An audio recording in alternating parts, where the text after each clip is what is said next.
Hello. No.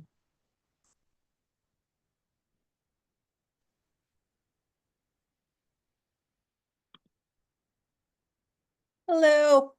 Hi, everyone. Greetings all. Wait, hold on. It looks like Liz might be in the attendees. So I need to promote her to a panelist. Pamela, are you sick? Yes, I am, and have been for over a week. Oh, I'm so sorry.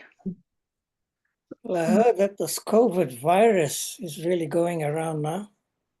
It's not COVID. I've tested twice, and Mm. tested negative both times. So, um, I have, I don't know whether Joy is going to be joining us. And I didn't think to ask Philip the question this afternoon. But you have a quorum, so we could get started if you'd like. Oh, there she is. Yay. Yay. Okay. So we're missing So- Rizwana and Jacinta. Cinta. Yeah. Okay, shall we start then? Mhm. Do you want me to I read? don't know, Liz. Sorry. I was going to ask. First of all, wait, before we do anything, I am calling the meeting, the monthly meeting of the Human Rights Committee, started at 6:01 p.m. on Wednesday, December 18th. Okay, and I was going to read the legalese from chapter 20 about in person. I'll do it. Okay, great. Pursuant to Chapter 20 of the Acts of 2021, this meeting will be conducted via remote means. Are we supposed to be, did somebody put us on live, or what do you call that? Yeah, we're being recorded. Yeah, you're Yeah, recorded. okay, good. Mhm. Members of the public who wish to access the meeting may do so by Zoom or by telephone. No in-person attendance of members of the public will be permitted, but every effort will be made to ensure that the public can adequately access the proceedings in real time by way of technological means. So we will start the meeting. Welcome and introductions. Do we have, I think everybody knows everybody here, right? Yes. Does anybody not know somebody who's here? Okay, good. Opening remarks. I don't know, Ronnie, should I just put it there? Go for it. Go for it. I have a couple of opening remarks, but I'm not sure if we want to save the second one for member reports. But my opening remark is, as many of you know, I have been struggling with completing my second term. This is not to say that I am leaving. This is to say that I need, for personal reasons, to step aside being co-chair. I will remain on the committee as long as I possibly can up until my term is expired in June of 2026. However, because of the other committees that I'm on, because of my second career and other personal matters that I must take care of, it's very difficult for me not to be at the meetings, but to be at the meetings, to be and help with all the activities that come up, and to be at the sub meetings for everybody that wants us for different reasons. So for that reason, I need to step aside. I will not be at the meeting on January 15th. I will try to be at the meeting on February 19th, but that seems unlikely as well.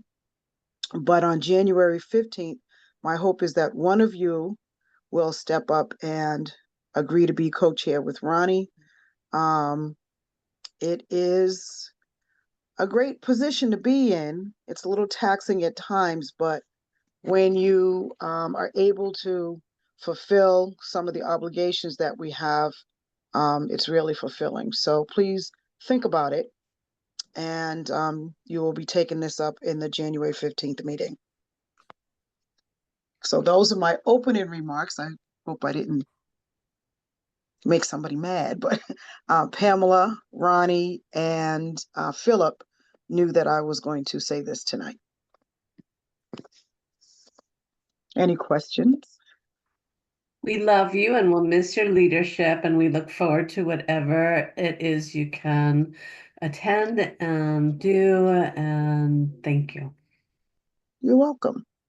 I would certainly support that, although I know you'll continue working with me on at least one thing, but I think your contribution is unique. And I'm not really sure how we're going to replace that, especially if you get really busy. So I hope you'll keep more than your membership, a foot in and a little bit of the input that I think only you have been giving us. So I think the commission will be diminished for the perspective that you bring. I want to say thanks as well. You're welcome. And for Jay and Silas, this is something that I've been struggling with after this. So this was year 4. At the end of year 4, this is the beginning of year 5 or the middle of year 5. And this is something that I had brought to Pamela, Ronnie, Paul Bockelman, and Philip when he first was elected as DEI assistant. And so I was struggling with staying on the committee. I'm going to stay on the committee as much as I possibly can. But again, the role of co-chair, given some of the additional meetings that Ronnie and I have recently attended, is starting to weigh heavily on me. So that makes total sense. Thank you so much. In the brief time I've been able to see your leadership, it's been really great. So thank you. And I really appreciate it. Yes. you're welcome. Thank you. Yeah, many thanks also. I think that you're an inspiration. And at our last retreat, I still think you wrote the best poem. So, I don't know. We dug deep on that one. It was very fascinating. I think we all took a look at ourselves, and I loved hearing from everybody. So next on the agenda is announcements, but I just made one. In the agenda review, we will have public comment, then member reports, and then we'll have action and discussion items. We need to approve our minutes from our last meeting. I hope everybody read them. I know Philip sent them. Proposed establishment of a town council refugee and asylum applicant. I do believe that resettlement commission, and I'm not sure, is Vince in the audience right now, Pamela? Yes, he is. Okay, good. And Ronnie or Deb, I can't remember which one, will be given an overview on the Resident Oversight Board. Ronnie. And we have DEI updates and then Resource Page Immigration Subcommittee update. I am not quite sure what that means. Then again, we'll have another public comment before we adjourn. I have to sneeze. Deb and I can talk about the resource page on the immigration work. And I'll also give an itty bitty 10-second oh, there's reverb on the education work that we talked about doing with the video. Okay, and then our next meeting, and then other topics that we did not think about, and then we will adjourn. So, public comment. Do we have anybody in the audience that would like to make a public comment? Please raise your hand and we will let you in.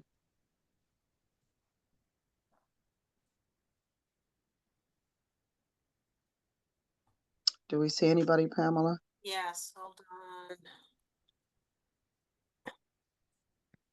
I've promoted one person with their hand raised in for public comment. Okay, if you would hold on one second. During the public comment period, the chair will recognize members of the public. When called on, please identify yourself by stating your full name, preferred pronouns, and residential address. You don't have to say your whole address. If you want to say what ward you're in, that would be great. Residents are welcome to express their views for up to 3 minutes at the discretion of the chair based upon the number of people who wish to speak. No speaker can cede their time to another speaker. The HRC will not engage in a dialogue or comment on the matter raised during public comment, but we will be listening intently. Just a point, since I know that this person is calling in about the refugee and asylum proposal, it's fine with me if they speak now. I'm just checking in with Pamela. Is there a rule about when, if something's on the agenda, does the public get to speak about it before it's on the agenda, or do they need to speak about it when it's on the agenda? So the preference would be at the time that's appointed, but you could just simply move that item up. I know that Philip said that Mr. O'Connor would be here under another name because of technology issues. There's two people speaking. One Okay. is the person whose name we see, Hendrik Vandenberg, and the other is Vince. They're both there as far as I know. And again, I'm happy for the talking to happen whenever it happens, just checking. So Liz and Ronnie, that's up to you. Do you want to move that item up? Since there's no one else here for public comment. Right. So the Liz, question is, and not being disrespectful, but I did not know that Hendrik, if that's the pronunciation of this person's name, was going to speak and be a part of the discussion. So that's the question. I mean, so my view is that anyone can make a public comment when it's the time to make public comment, whether they're part of something else later or not. So perhaps, I know we're not allowed to address the speaker.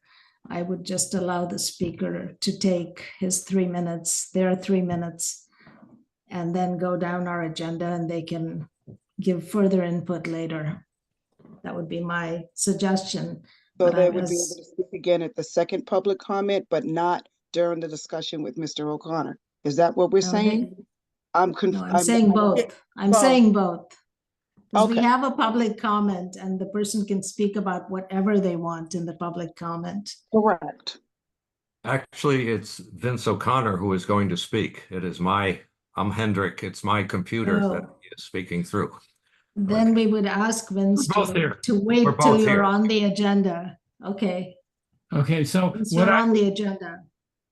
what I would suggest is because Professor Vandenberg is the author of a number of books in print as an economics professor, and one of them is The Economics of Immigration.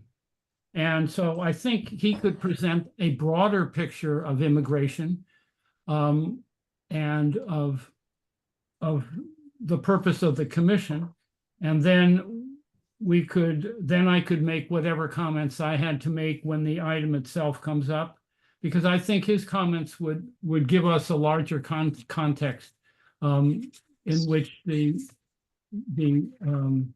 Refugee and Asylum Applicant Resettlement Commission would operate. So if you would be willing to hear from Professor Vandenberg at this point, then I think it would be helpful to the later discussion. So the only question I have is that during public comment, Professor Vandenberg would have 3 minutes. If he needs to speak further, he should wait until it's on the agenda for a full discussion, or we can move that up and you can both present now. What is your I preference? think that's people having 3 minutes, whether they were attached to this item or in public comment. So the number of minutes doesn't change. I think we've talked about this long enough. They're on here. Hendrik and Vince should just talk. Yeah, I ask you to allow Professor Vandenberg to speak first. I will keep it to 3 minutes. Right. If it goes 3.5, it's okay. Okay. Anyway, thank you. Basically, I just want to be encouraging to what the commission is doing. I'm not here to protest anything, quite to the contrary.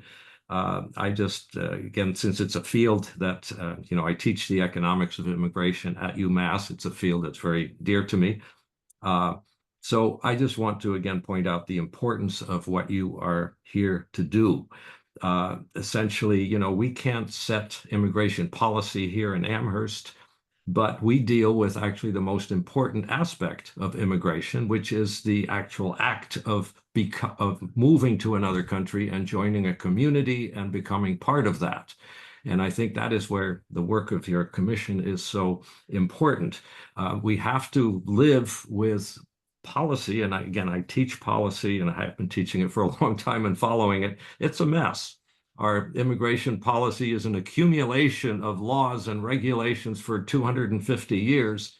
It's often inconsistent. It is sometimes cruel. It is, at best, manageable, sort of. So we have to wrestle with that. But again, we can't directly influence that ourselves. What we do is catch the people when they arrive in the community, and that is our task. And again, I want to commend the town of Amherst, that's my town, and for becoming a sanctuary community. We do what we can, but we also face an extremely difficult task. And the aspect that I think the commission needs to focus on, and I hope they will devote a good bit of attention to, is we get an incredible variety of immigrants to our community. Everyone tends to kind of, think of immigrants as some well-defined group of people. We get everything from PhDs down to refugees and everything in between, with all different motivations. So the task of bringing these people into our community is a very, very complex one. It's something we need to devote a lot of attention to. There aren't easy solutions to this.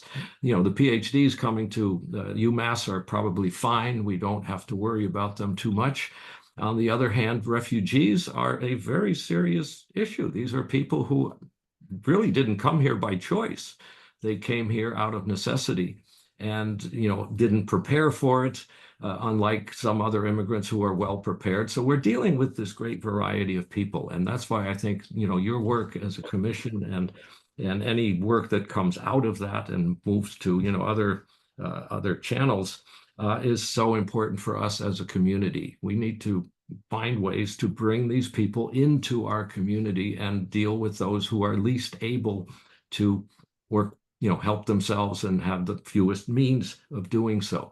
So again, I would like to just urge, hopefully you will give it the just attention, realizing that this is an incredibly important task, especially dealing in this mess that we have of national policy. We have no idea what's going to happen in the next few years, or we have some idea, but not nearly enough. We're just going to have to deal with it as it comes.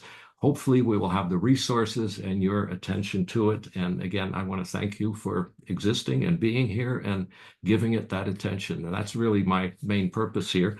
I'm willing to discuss, any kind of issues with immigration anytime you want, but I'll just leave it at that. That's the only message I want to present here again. So it's, I'm trying to be, very positive, and I appreciate your attention to this matter. So thank you. Thank you.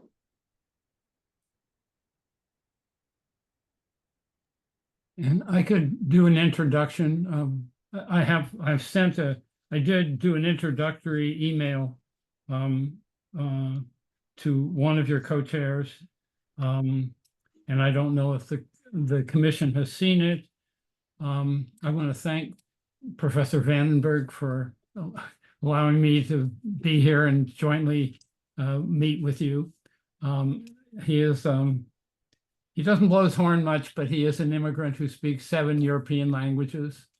Is an emeritus professor from the University of Nebraska. has taught it both at Mount Holyoke and now presently teaches at UMass. And one of the reasons I proposed this commission was for some of the very concerns that Professor Vandenberg has raised. And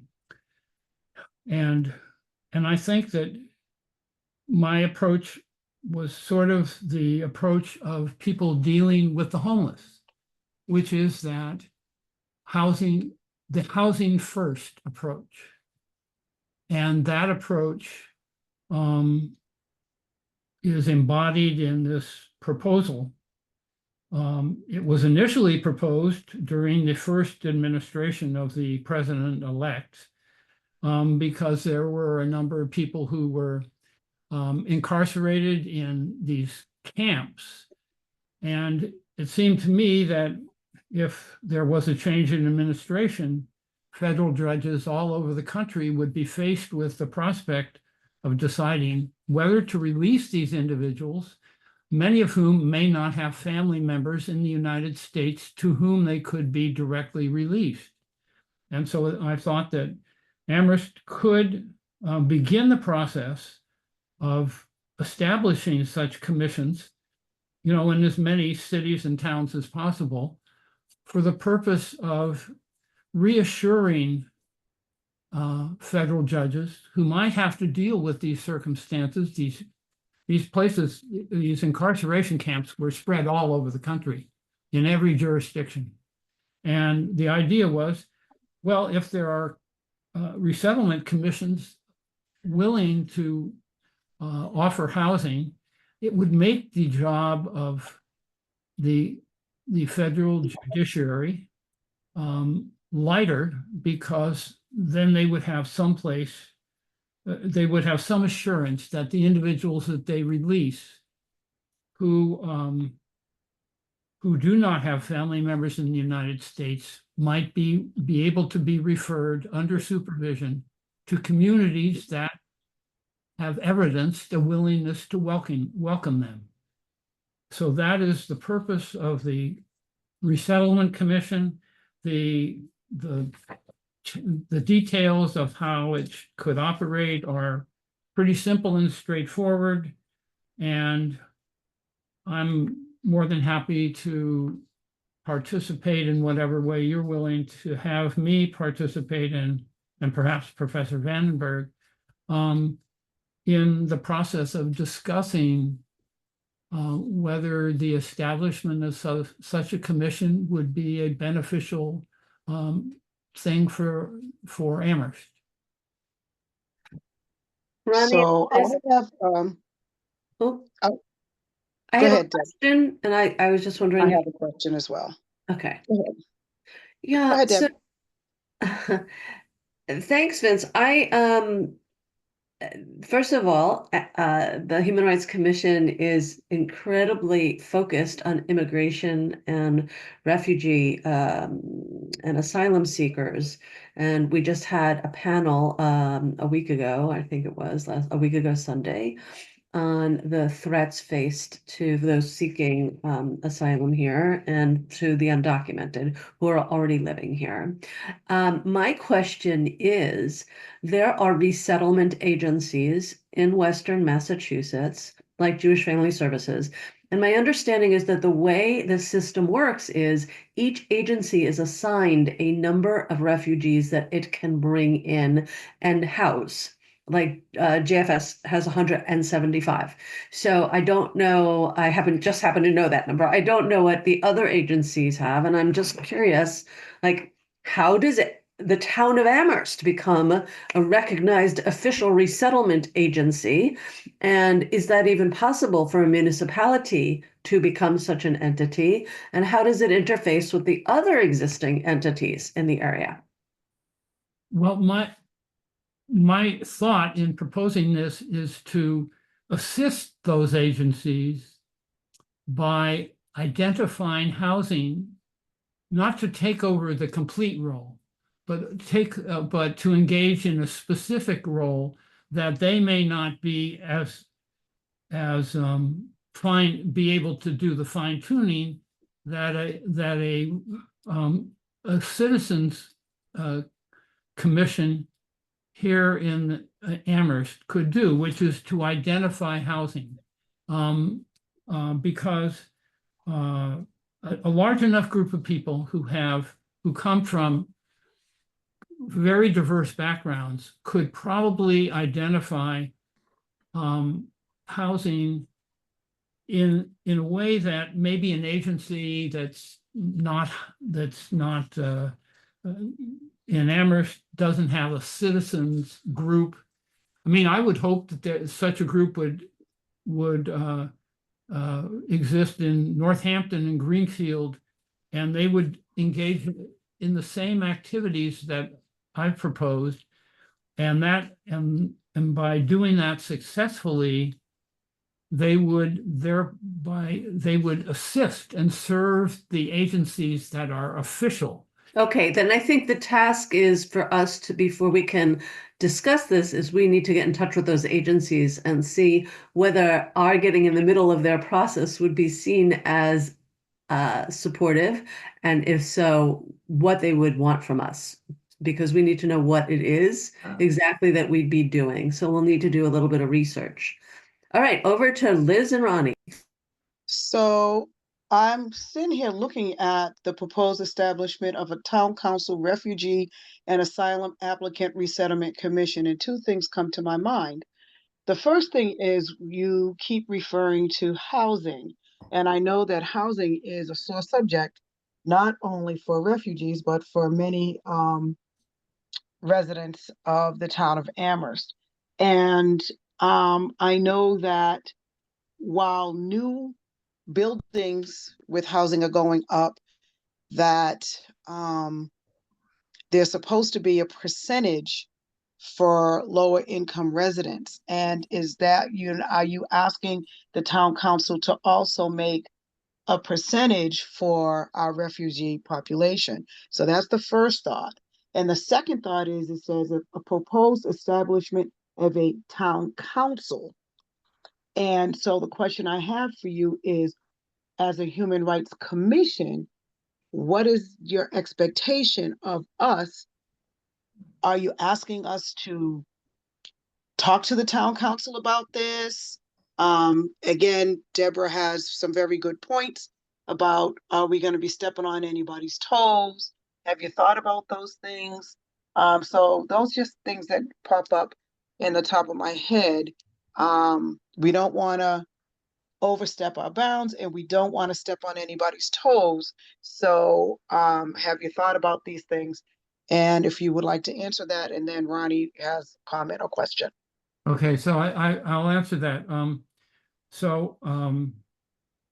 The reason I refer to it as a town council commission is that that at least one counselor has expressed an interest in serving on such a commission, not only to sponsor it at the council, but to serve on it. It seemed to me that would, the counselors, as I said in the email to one of the co-chair, that would allow the council to explore who would be members and so forth, and relieve the manager of the burden of having to be involved in the process. But the second question, and about what I would be asking from the Human Rights Commission is the very thing that the initial thing, the initial question that came up: what function would this perform with respect to agencies that are official agencies? I will say that in a number of cases and circumstances, individuals who seek asylum or are refugees may not qualify for any or many of the types of affordable housing, and therefore it's the commission would in part be looking at housing and identifying housing that is not available to individuals who don't have a certain status within the United States. Plus, I have personally dealt with a number of undocumented immigrants who live and work in Amherst, and they have found ways without being part of the affordable housing complex to live and work here. And some of the living places are not that great, but they have children in the schools, and it is, so it's something that we should talk and think about, because in a lot of cases, we need to be searching for housing that could be made available by individuals or by the generosity of companies or whatever that would not themselves qualify for affordable housing under the existing programs. Gotcha. Thanks. Ronnie, you had a question?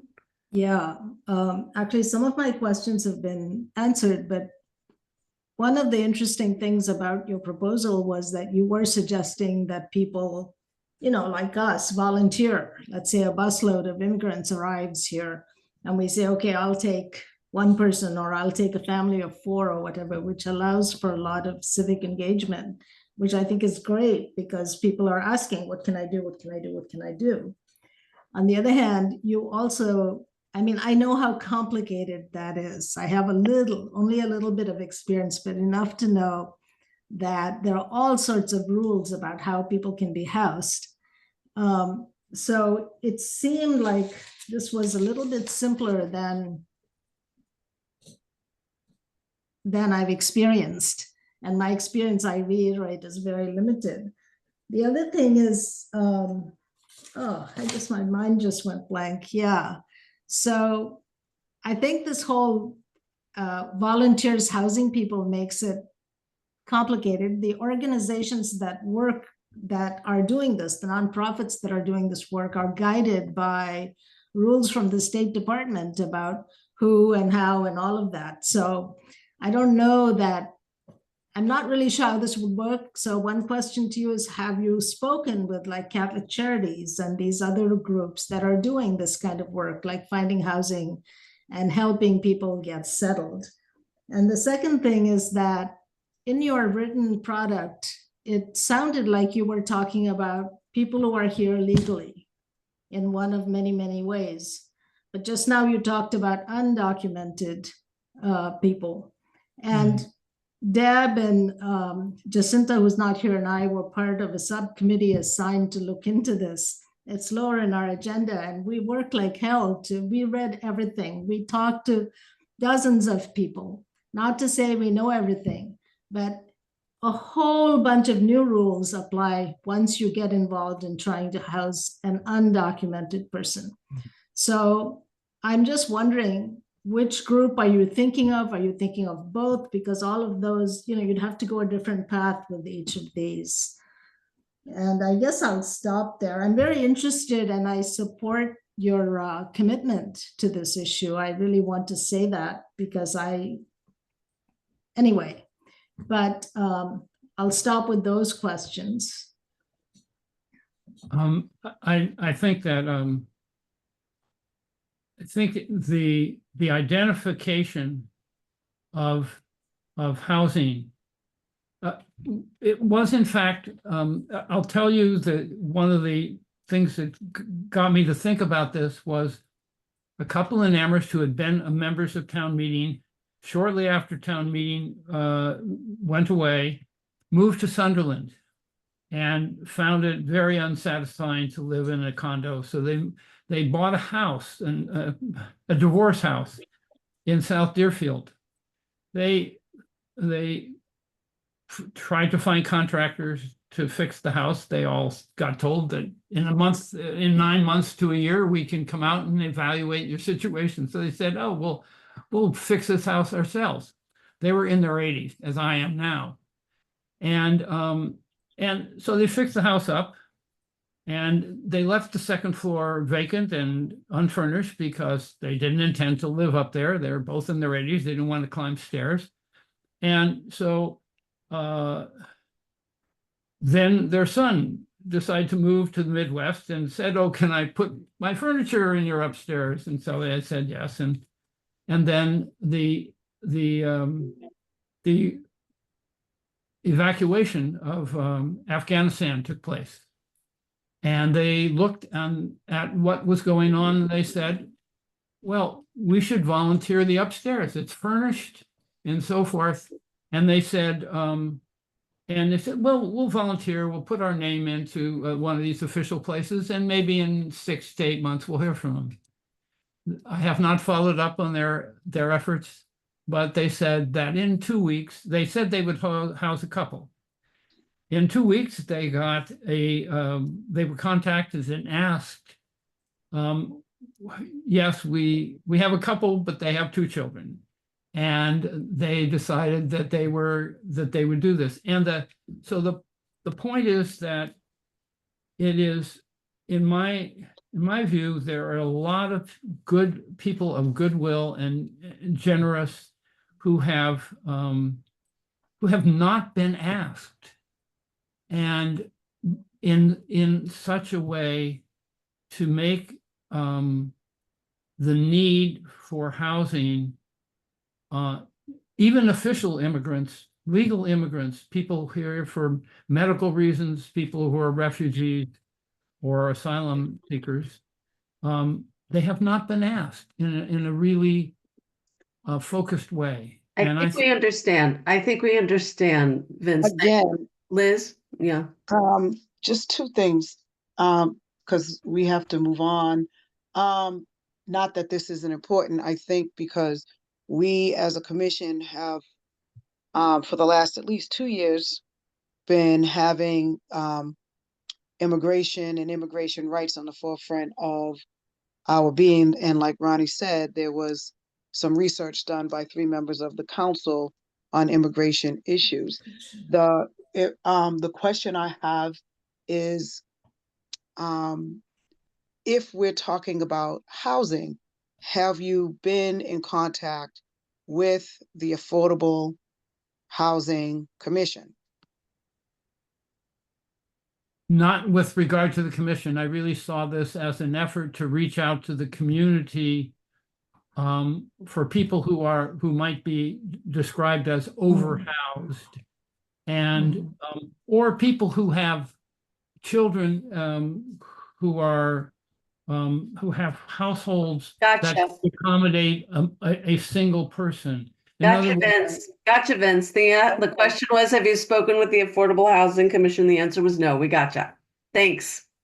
Okay, so we have heard what you're asking us. We will take it into consideration, and I gotta get back to the agenda. What'd I just do with it? Follow up with you. Could I ask Yeah, Ronnie, go ahead. Could I ask a quick question? I didn't fully get what you want from us, Vince. What kind of support are you looking for from us? well, I'm actually looking for what has just been going on, which is some interaction on the issue, and especially with regard to, as I said, reaching out to the community, to people who might not have been engaged before, to see if. Okay, Ronnie, he's asking Okay, I'm for a getting it. commission to be established. That 3-page document is what he's asking for. right. The work of that commission. Go ahead. He's asking the commission, the town What he's council. asking us, he's asking the So- town council, but He's the question asking is, us to bring that to the town council under the auspices Okay. of the Human Rights Commission. Okay, okay. Thank you, Vince and Deb. Now I understand. and thank you, Professor Hendrik Van Denberg. We appreciate your time, and we also appreciate your attention to this matter. And we appreciate Thank your concern as well. Thank you. Pleasure. Thank you. You're entirely welcome, and thank you.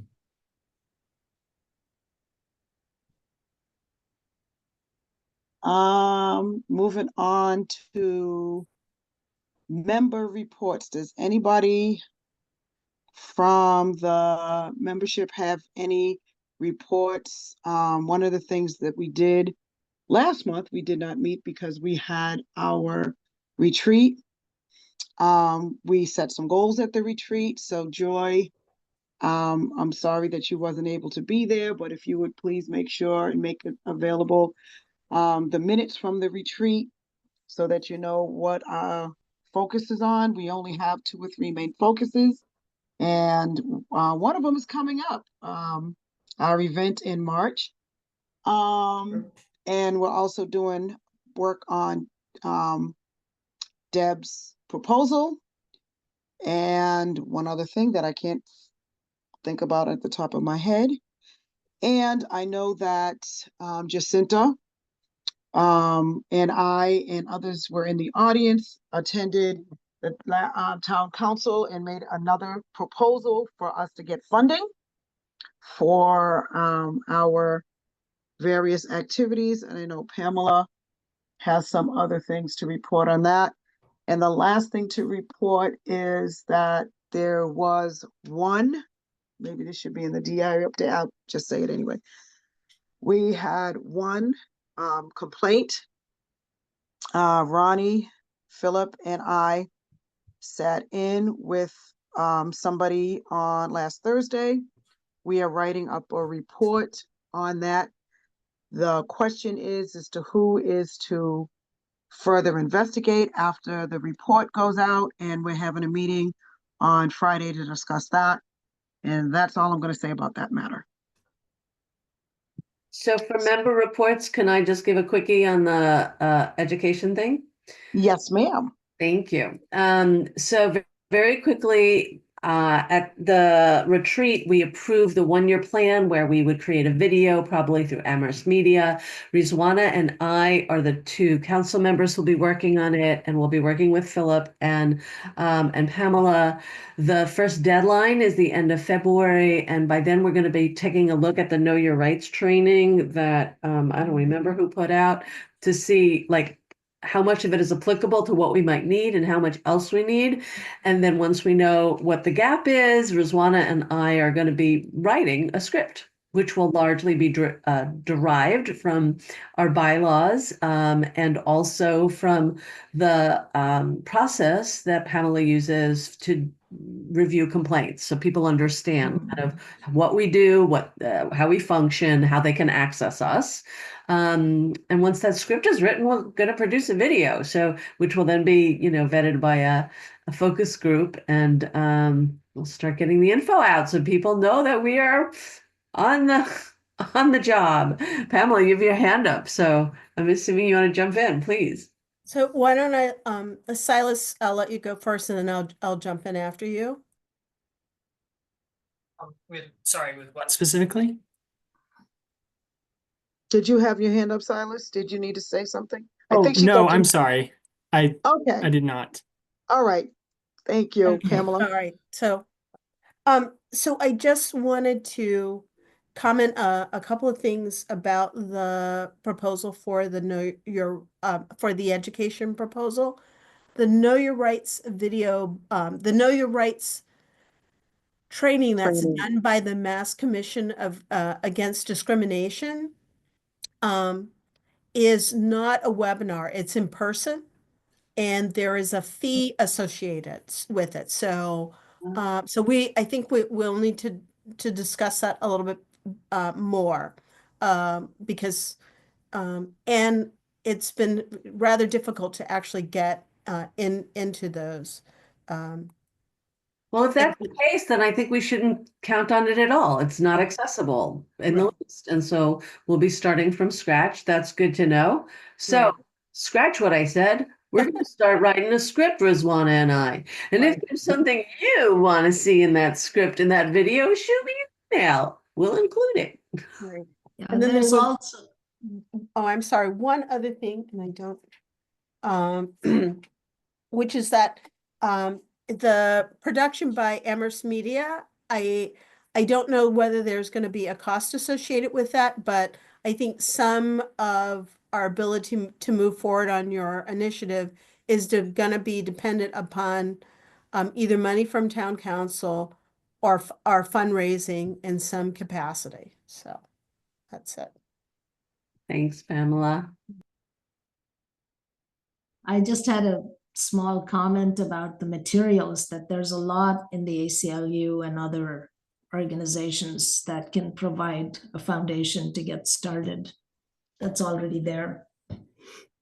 So in the member Silas? report Silas? Look. Okay, go ahead. Oh, yeah, I was just also going to briefly mention, I had attended a Massachusetts Immigrant and Refugee Advocacy Coalition webinar in which they kind of laid out some of the resources that are available. And one of the things that is coming up, which you may already be aware of, is our Know Your Rights trainings in January that folks are available to register for on like January 9th and the 16th. But they're kind of targeted at, or at least the description of them is covering rights and interactions with immigration enforcement, including when immigration comes to your home or stops you while driving, family preparedness, public charge, where to get legal help. And that could be a useful resource in addition to whatever you're creating. Yeah, I think that since those resources exist, what would probably happen in something we produce would be embedded web links to Mhm. materials. Thanks. So Ronnie and I and Philip, and I can't remember if somebody else from our group, we were part of the Human Rights Day reading at the Town Common. That was on Tuesday, December 10th. It was cold. There was a lot of stuff in there that was amazing to me. So if you want to take a look at that document, it's like we have a Yeah. right to so many things. I'm like, okay, if somebody needs to tell all the presidents of the United States, because it's not working right now. And we also co-sponsored a panel that Deb kind of alluded to when we was talking to Mr. O'Connor. So if anybody has a report on that, that was on Sunday, December 8th. Did anybody actually go? I wasn't able to go. So if somebody wants to, Well, 3 of Just us give- went. oh, great. Yeah, I thought it was really a powerful panel. I let others say more. And the room was packed and people were standing. The demand for that information was amazing. And the lawyer who was there is really, the ACLU person is a really credible, well-respected, well-known expert. And I put him in touch with our town council president. Because he is working with 11 other towns in Massachusetts to help tighten their welcoming strategy, to make it stronger. And I just want to tell you, every time I use the word sanctuary with him, he said, do not. That's like using a bad word. Because for one thing, there is no sanctuary. And that's why people are using the language of welcoming towns. But our many welcoming towns also can do more to really be truly welcoming. And so I'm hoping very much that he will come to our town council meeting. I'm not sure. Obviously you'll all hear. And I think getting that kind of expert advice to guide us on how we can be an effective open town would be really helpful. And then I'll let you two do other lenses on it. I know Deb and Silas. I've spoken a lot, Silas. You want to chime in? I think it was a really super helpful to connect and meet some of the folks who are kind of on the front line from the Pioneer, I think Valley. I forget the names of them as Workers well Association. as yeah, it was wonderful to connect with them and get looped in with their resources. and also help set up everything because it was a packed room, and so being there to set up chairs and bring stuff in, I think was helpful, and they did shout us out, so I think that was a positive thing. Mhm.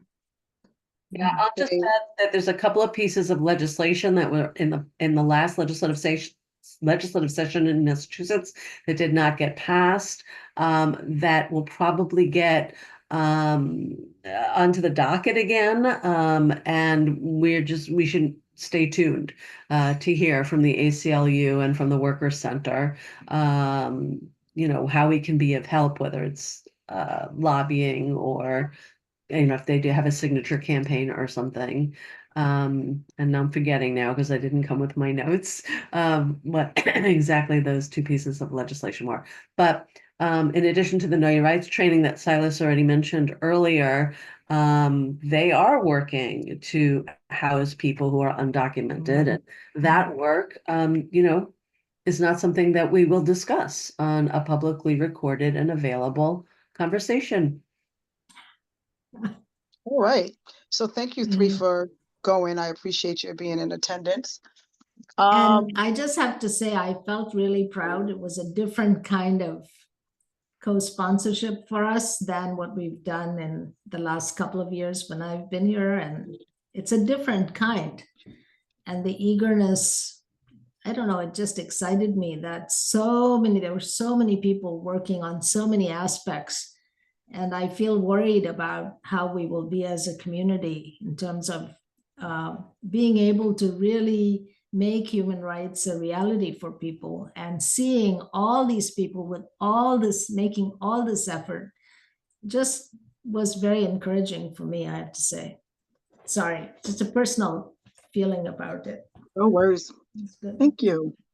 Are there any other member reports? That was a lot. And it seems like we're continuing to do a lot of great work out there, and we got to keep chugging along. Okay. Yes, Silas, do you have something? You put your hand up like you was like, I'm Yeah. thinking. Yeah. I just wanted to briefly bring up, Ronnie had asked me earlier a few months ago to kind of look into what other human rights commissions are doing around the area. And I, is it possible to share screen in this forum, or no? It is, It, isn't it? it is. I'll just need to make you a co-host, which I will do now. Okay. Share.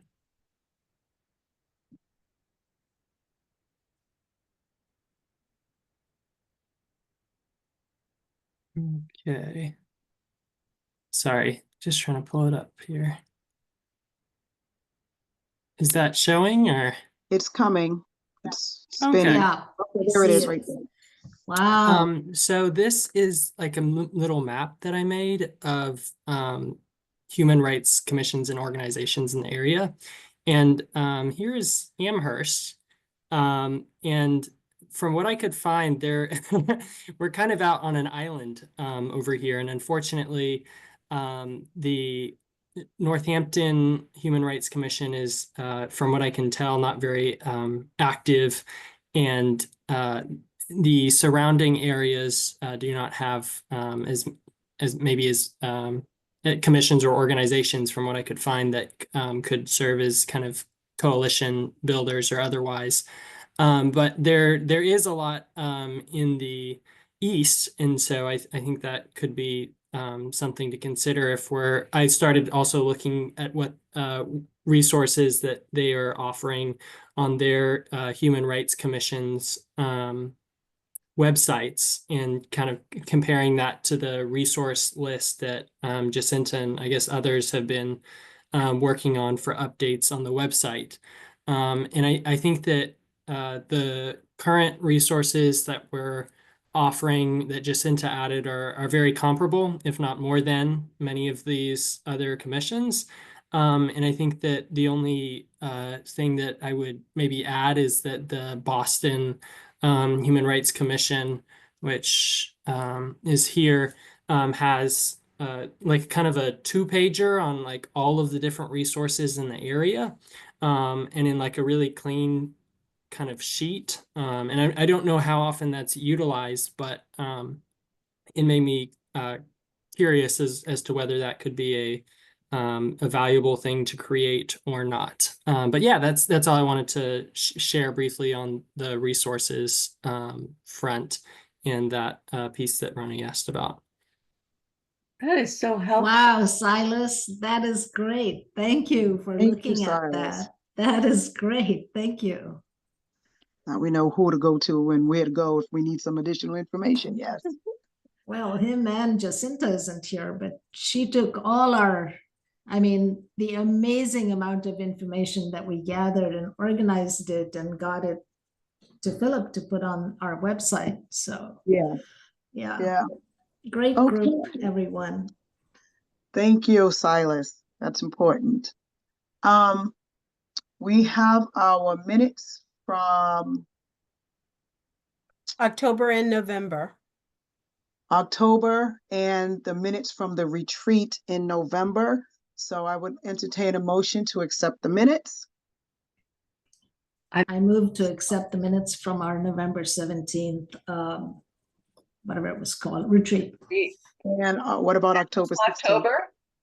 and October 16th. Yeah, Do I have a second? I second. Are there any questions about them? Any things we need to switch or change? Okay, all in favor? Silas? Hi. Jay? Aye. Deborah? I Ronnie? Aye. Joy? Aye. Liz? Aye. So moved.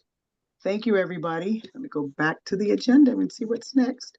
Okay, we already talked about the town refugee proposal. So Ronnie, Resident Oversight Board update, please. Yeah, so there was it's not I don't know what it's called. It's not the Resident Oversight Board, but it's a group working on stakeholder how group. the resident, sorry? Stakeholder Group. Stakeholder group working on what the police resident oversight board might look like. And it's led by Deb. So I'm you'll remember we asked for volunteers and I ended up being the volunteer to go on that. So we've met twice now for fairly long sessions. The first thing is to say that it is a very diverse group. There are, I think, 4 people from the police department. They are going to be very impacted. Obviously, this is about overseeing them. And then there's me and the chair of the CSSJC, Deb Ferreira, and 2 ex-counselors, town counselors, who have that perspective. They're not active town counselors, but they were town counselors. And the head of CRESS, and of course, Pamela. And it's a very, I think it's an interesting group. It'll be interesting to see how we all come together. So these first 2 sessions, and I've asked Philip to put the materials online so you can go see what we learned. First 2 sessions were all about sort of a little bit getting to know each other, but also learning about this world of oversight, police oversight. What's its history? How much of it is there in the country? What works? Not really what works and what doesn't, but mostly understanding how these things are happening around the country. So I think after this, we're going to then move into, we've been introduced to some models or a framework, I think, whatever you want to call it. But I think we'll further move into it. And the methodology that Deb is using, this is so great. It's from this book. Many of you may know, Getting to Yes. Mm-hmm. And I still have my old copy, which I thought was older than it turns out to be. I mean, this is not as old as I thought it was going to be.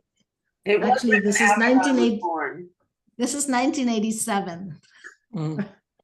But I have used it for negotiating salaries and things like that, but not in this bigger setting. But that's the framework she's using if you're interested in that. So is that enough? Deb, do you want to add? That's fantastic. The only thing I would add is that Brian Core is my Oh, yes. colleague in the work, and he lives and works in Cambridge, Massachusetts, where he is the staff person for their oversight board. And he also was the president of NACOL, which is the National Association of Citizen Law Enforcement Oversight entities. And so he is one of the foremost experts on this in the country.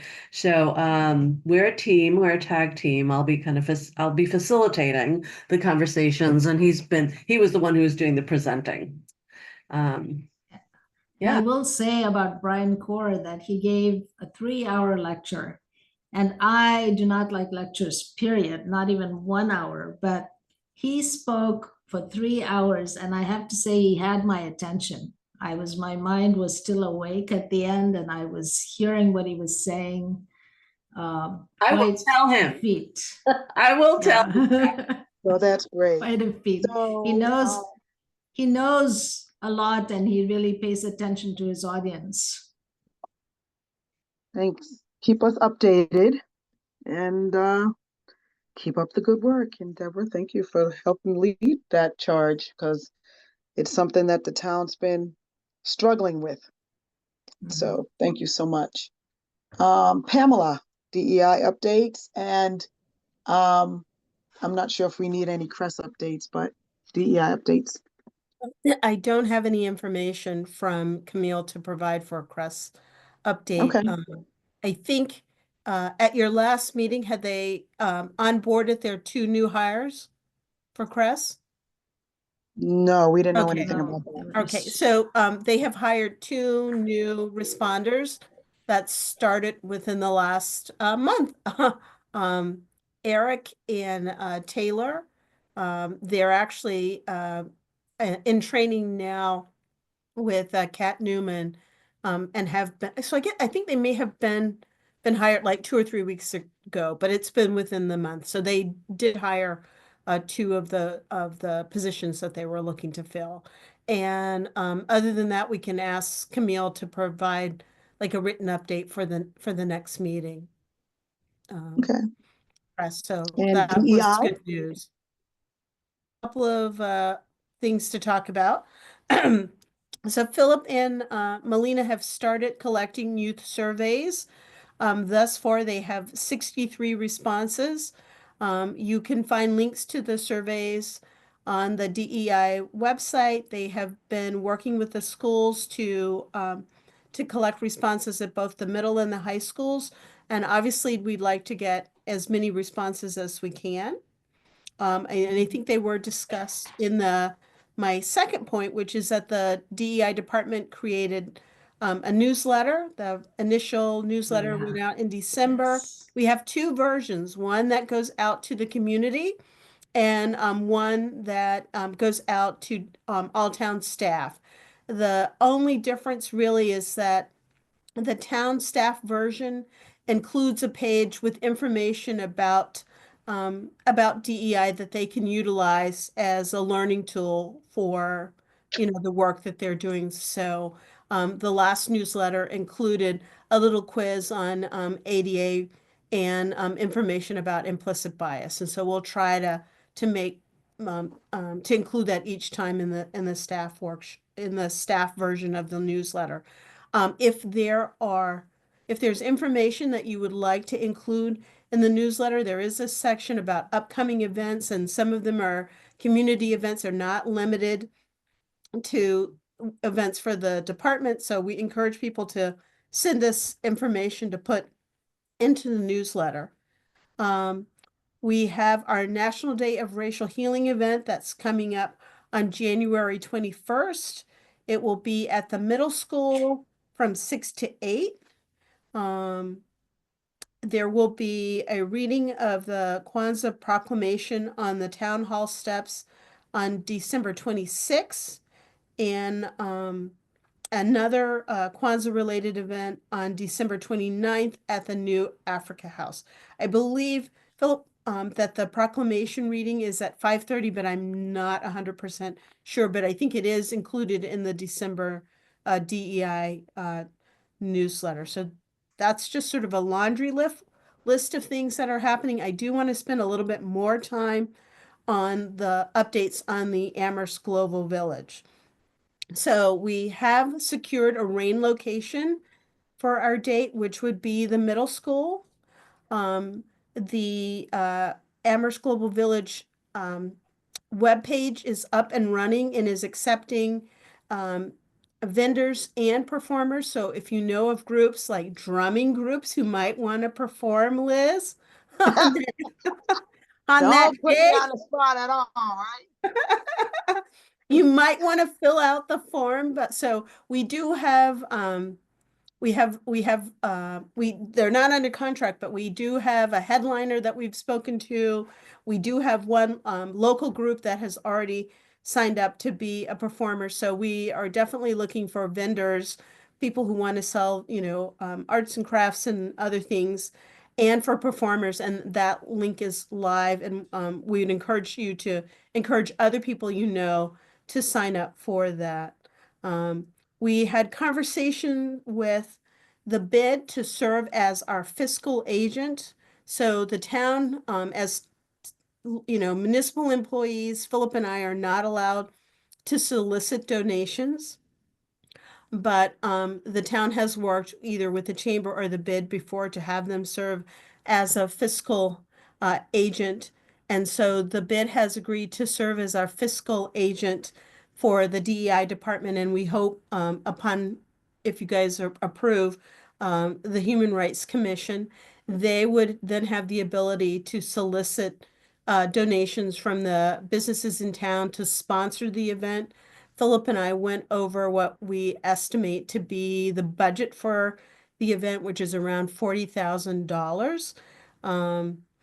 And so those conversations are going well. I did earlier today send to your co-chairs information about information that the DEI department would ask of the Human Rights Commission. So the Human Rights Commission has a gift account where it can receive donations on behalf of the Human Rights Commission. Right now, that account has a zero balance. However, we're hoping that with a couple of grants that Philip has applied for and with the work of the bid on our behalf, that we would be able to fundraise all of the money to support the festival. I think there are two things that we would probably need the commission to decide upon. And I didn't think about this earlier, but one is that you might want to elect a treasurer or select someone to be a treasurer to oversee our spending of your money in the account. Yeah, I did think about that when I saw Right. your note. There was Right. nobody from the commission Right. monitoring. Right. Yeah. And then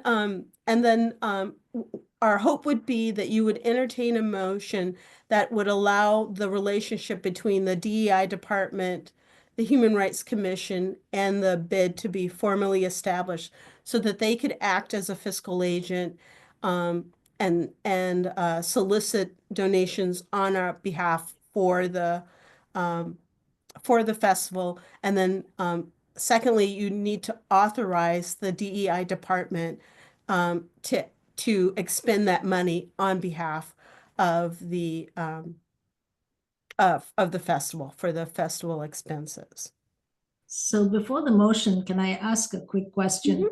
This thing about the vendors, I don't know why, but somebody did ask me about how to be a vendor at town events. Do they need to be already licensed, or can it be somebody who comes and sells their samosas? Right. So if it's food, then there is a very It is food. rigorous process that they need to go through the licensing to be licensed to sell as a food truck in town. Okay. And we can try to assist them in that process, but it is a separate process. To be to be a vendor to sell arts and crafts or, other things that are non-food related. And then there's a link on the festival webpage where people can just sign up and say, I'd like a table to sell X, Y, and Z. And we're not charging a fee for vendors. right? We I are was gonna ask saying, that question. right, But we you are, can, I'm sorry, Liz, what'd you say? No, I said I was going to ask that question if we're charging vendors a We're- small fee. No, we're not Or charging vendors a 10%. fee. We are saying that vendors need to provide their own table and chairs. Like, we, as an office of two, we really have very limited capacity. So to be setting up, 24 whatever tables and chairs, as well as all of the other things that we need to do. So we're hoping that folks will sign up and come with what they need. If there is a case where, there's some sort of emergency, we could certainly pitch in, but the goal is for people to come prepared to set up their own booths, tents, and tables and chairs. And we also estimated the number of volunteers that we would need.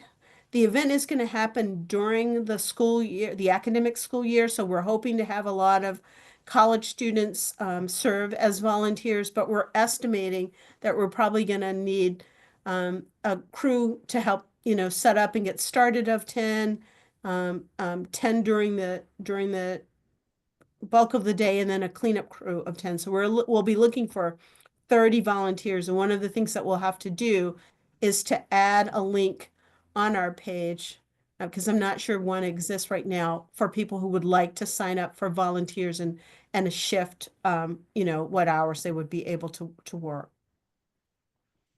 so before the motion, could I please ask, we need a volunteer to really work with the bid and the on monitoring the money. Mhm. Who needs to be like our treasurer or financial specialist for this? I'm not doing it. Will it be just for this, or would it be just as Well, for in now. general? For now, just for this, because that's what we're raising money for. We don't And have what any is other the money. exact date I have to get? What is the exact date of the global It's market? April 5th, Yeah. April 5th. Oh, you're kidding me. Yeah. Ah, So I think mean, about I it. Somebody has to do it probably in January, no later. Yeah. And then, so shall we do the motion? So I would like to move that the Human Rights Commission work with the BID and DEI department to endorse, support, and fundraise for the Amherst Global Village Festival. We authorize the DEI staff to expend money raised on behalf of the festival and ask that they provide us with an accounting of the monies received and expended within 45 days following the festival. second. Any second, thank you.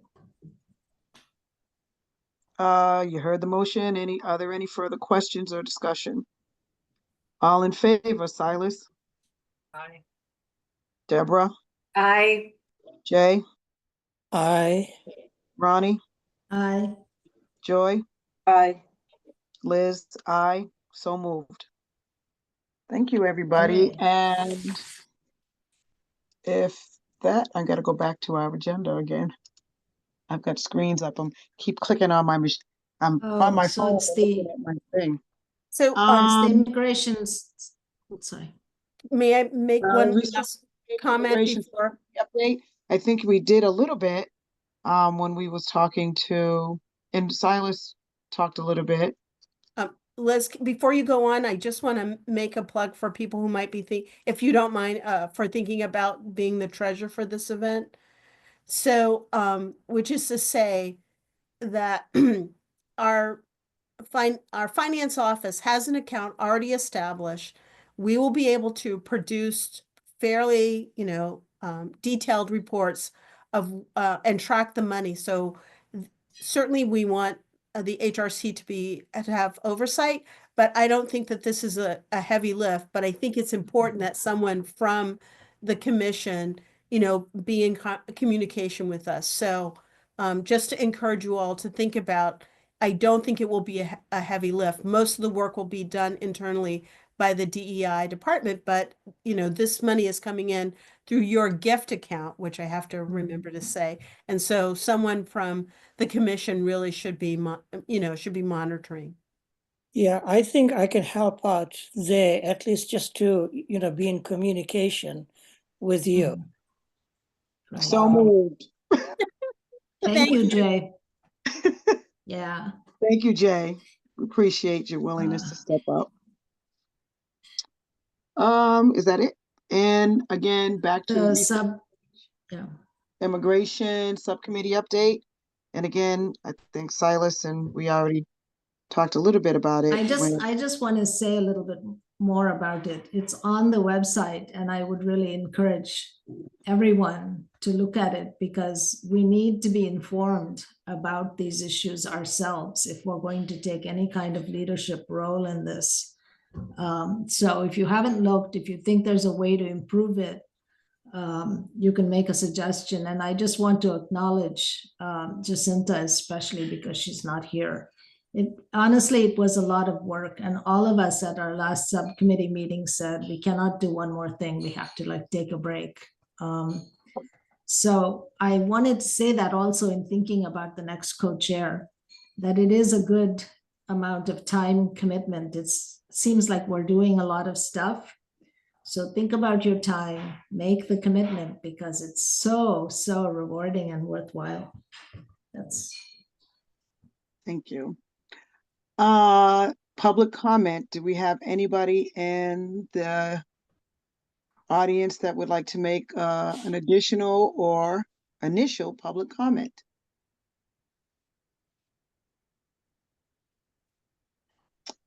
See any hands? Silas, Pamela?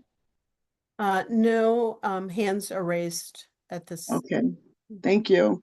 And if you are in the audience, thank you very much for attending. I don't see, I see one attendee, but yeah. Given that, our next meeting is January 15th at 6. Before we adjourn, I would like to take this opportunity to say, take care of yourselves. There's a lot of stuff that's going on in this world, and we are one small drop in the bucket of people that care about the plight of others. And please note that though a lot of us will be surrounded by family and friends, there's going to be people out there that are not going to have that opportunity. And just be aware of that as we are going through our day. Pay it forward if you can. Not everybody can financially, but paying for somebody's cup of coffee might be a small thing, but for them, it might be the biggest thing. A smile when you walk past somebody might be the biggest thing to turn their day around. Just little things like that, opening the door, saying please and thank you. Not talking on your phone when you're checking out of the grocery store. I mean, I know all of us know that, but sometimes it just needs to be said. Your phone rings and you automatically pick it up. And I'm like, wait, I tell my people, I can't talk to you right now. I'm talking to somebody in person. So just be aware of the people around you. I know that for schools, some of our students, when we talk about immigrants and we're talking about low income, some of our students will be going home and not knowing where their meals are coming from because they get their meals at school. So please keep all of that in mind as we navigate this season. We just had another school shooting. This time it was a young lady. And for those of us who are in the teaching profession and those of us who are human, know that that is, to not know that your child feels safe at school is one of the, you should feel safe at home and at school. And that's not happening in this world right now. So please just be aware of your surroundings, be aware of other people. And again, you don't have to spend a lot, but a smile goes a long way of healing. So that's all I wanted to say as we ring in this new year. And I love the fact that we have Hanukkah and Christmas starting at the same time. Yeah. Okay, so that's all I wanted to say. If anybody else has anything to say before we adjourn, December 25th, party. okay. Thank you, Liz. And I'm assuming that Jacinta went home already because I think Amherst College is already let out. So, oh my God, my son is calling me. I have to not answer that. Yeah, thank you, everybody. And we will see you. I will not see you at the January meeting. Hopefully, I'll see you for a few minutes at the February meeting. And everybody stay safe out there. God bless you. Thank you, Liz. Thank Happy you. holidays, everyone. At 7:20 p.m. Woo! Happy holidays, happy solstice, happy end of the year Thank when you. you get to like chill. Happy Kwanzaa, Three Right. Kings Day, the whole nine. Everything. Yes. Happy, Take care. happy. Stay safe. Bye, everyone. Bye.